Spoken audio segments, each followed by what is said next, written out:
Les Observateurs, c'est la première émission entièrement réalisée à partir d'images amateurs. Photos, vidéos, témoignages, tout nous vient de nos observateurs aux quatre coins du monde, mais tout a été vérifié par des journalistes, ici, à Paris. En France, si vous n'aidez pas une personne accidentée, vous pouvez être traduit en justice. C'est dans le code pénal et ça s'appelle la non-assistance à personne en danger. Mais dans de nombreux pays, cette obligation légale n'existe pas. Aider une personne en danger est donc uniquement une obligation morale.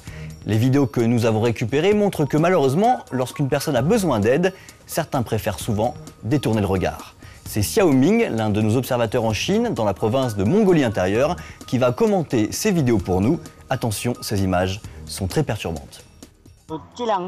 J'ai vu ces deux vidéos sur Internet. J'ai été vraiment choqué par les images de la petite Yue Yue.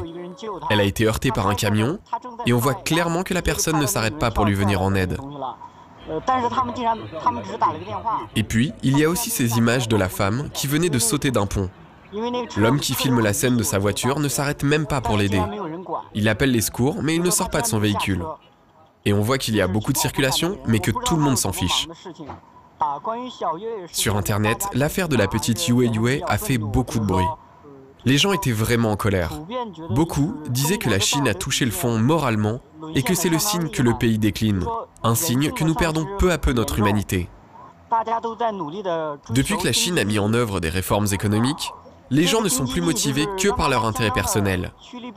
Ça a rendu les gens égoïstes. Et puis, il faut reconnaître que le système politique chinois est loin d'être parfait. À cause de lui, notre société est devenue une jungle. Vous le voyez, notre observateur vient de poser une question. Est-ce que ces faits divers sont révélateurs ou pas d'un malaise dans la société chinoise?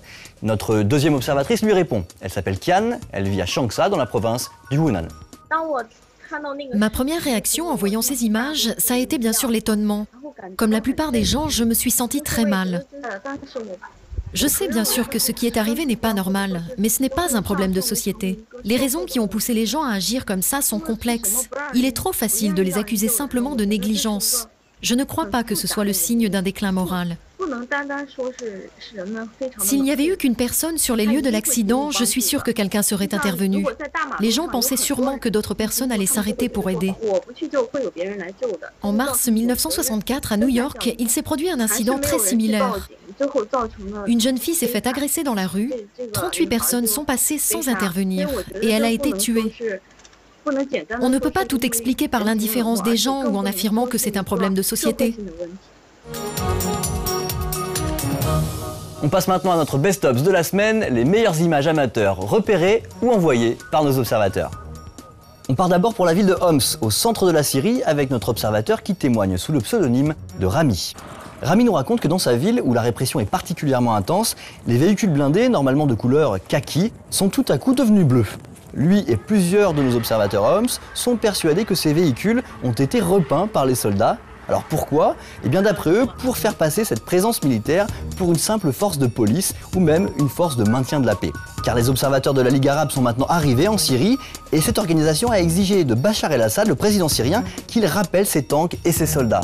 Est-ce que ces blindés ont été repeints comme le disent nos observateurs ou est-ce que ce sont de nouveaux blindés qui débarquent dans leur ville? Ce qui est sûr, c'est que quelle que soit leur couleur, ils sont là pour réprimer.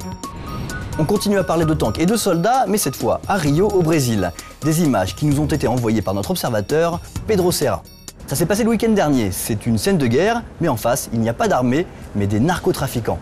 Car le Brésil se prépare à accueillir les Jeux Olympiques en 2012, et le pays est donc bien décidé à pacifier ces favelas, ces bidonvilles géants qui entourent la plupart de ces villes. Notre observateur était aux premières loges, cette intervention s'est bien passée, contre toute attente, pas un seul coup de feu n'a été tiré. Si un jour vous devez traverser une zone inondée en moto, eh bien essayez la technique de ce Thaïlandais. Pour éviter que son pot d'échappement ne soit bloqué par l'eau, il a branché dessus un tuyau en caoutchouc. C'est tout simple, et si on se fie aux images, eh bien ça a l'air de marcher.